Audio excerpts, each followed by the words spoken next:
What is up, Commanders? Red here, and welcome back to another video on Iron Harvest, specifically focused on Operation Eagle, the upcoming expansion which is releasing next week. Now, we did get a story trailer as well as some gameplay footage of Operation Eagle. However, today on a German website, gamestar.de, there was an exclusive interview with the developers which gave us some new info on the campaign as well as some units and some new hero units. Now, I will leave a link to this article in the description below, and most of this was translated to English, so I will be paraphrasing a lot from this article, but all credit of this information goes to the writer Fabiano, and again, I will leave a link to this article in the description below. Now, of course, most importantly, what is Operation Eagle about? In a sense, it's a fourth campaign that they're adding, with 7 missions to complete.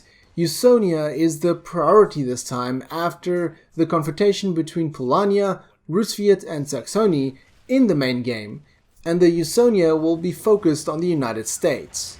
Operation Eagle, like the other campaigns, shines light on what is going on in the world of politics, but it still shares personal tales and demonstrates that there are idealistical and egocentric individuals on both sides. On a national level, Operation Eagle is about whether Usonia can separate itself or take advantage of the turbulent times to overtake the 20th century as a world power.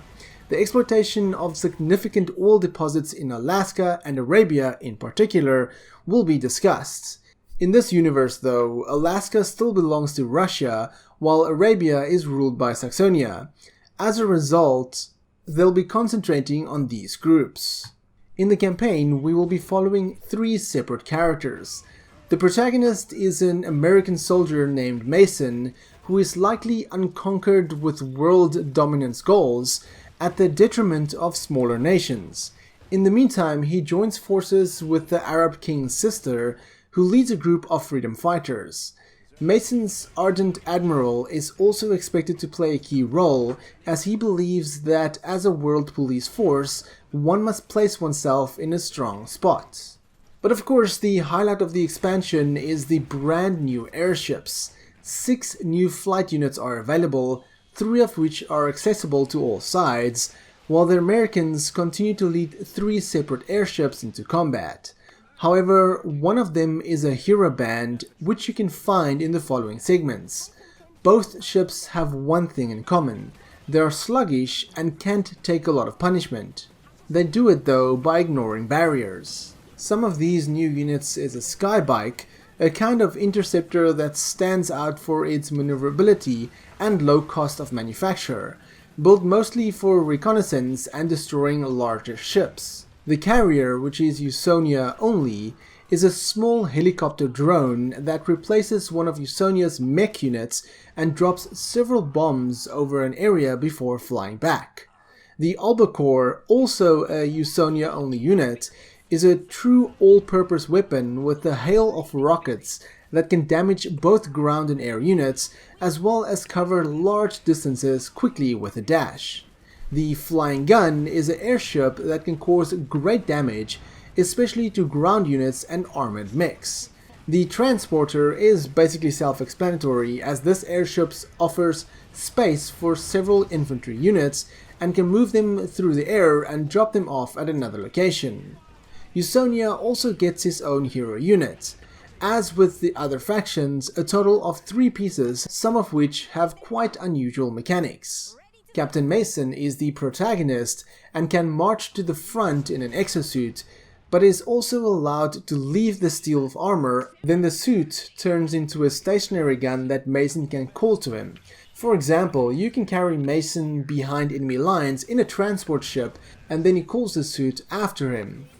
Sita al-Hadid is an Arab resistance fighter which attacks as a sniper from a distance and can summon special assassins.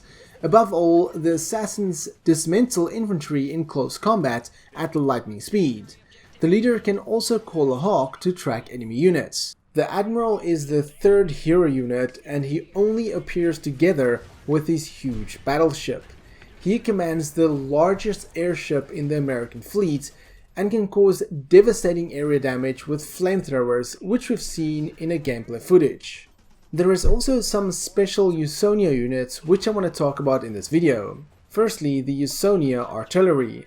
American artillery works a little differently. It has a very short range, but it's quite mobile and can camouflage itself, so it can sneak up onto the enemy and then fire 3 times in a row at lightning speed. Dernox, or D-E-R-Nox, I'm not really sure how you pronounce this, is a mech made from steel which is loaded with dozens of weapons, missiles, cannons, machine guns, just basically an all-out assault mech. It can do a lot of damage quickly, but then it has to reload all of its cannons, which does take a little bit of time. The Marilyn is another heavy mech that is intended for sieges and therefore can cause extremely high damage, especially to buildings. The Americans also have a special soldier in an exosuit who is essentially a super engineer. He can build objects very quickly and can conquer them efficiently, but he is less suitable in direct combat. These are just some of the new units you'll experience in Operation Eagle next week, but if you do decide to not purchase this expansion next week, then you'll still be given some free content with the new update. For example, all existing factions will receive 3 new airships and an anti-aircraft gun. The AI will also be updated a little bit, so overall the game will feel quite fresh, which is pretty neat to see from the developers. One thing to note is that you don't need the original game to play this expansion, so it is a standalone purchase. However, of course, if you do want the complete experience of Iron Harvest, then I would recommend to buy the deluxe edition because it includes the expansion plus all previously released DLC. This pretty much sums up the bulk of the information on the article, but again, a full link to the article is in the description below if you do want to read it yourself. Regardless, I'm going to keep you guys updated with everything related to Iron Harvest 1920 Plus, especially Operation Eagle, so if that's something you want to stay up to date with, then be sure to click the subscribe button. If you enjoyed this video, then give me a thumbs up. If you dislike it, then give me a thumbs down, but please tell me why so I can improve my videos. My name is Frank, I'm the RedTieGuy, and frankly, thank you for watching. Catch you guys in the next video.